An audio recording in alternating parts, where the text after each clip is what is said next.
Well, I got my coat of stain on there. Those deep scratches they had in there really showed up.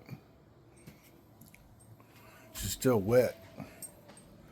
Stained her last night.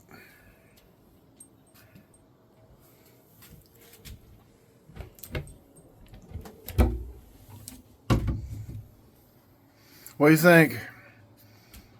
Looks like she needs more work though, don't she?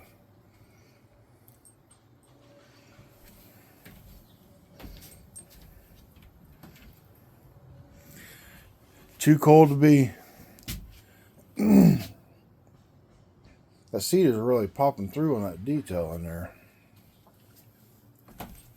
Too cold to put the top coat on.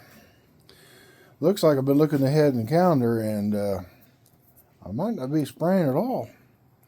Unless I can get some heat in here. But that's where I stand right now. Let me know what am I doing wrong. What should I do next to improve her? I'm kind of at a standstill. Let me know.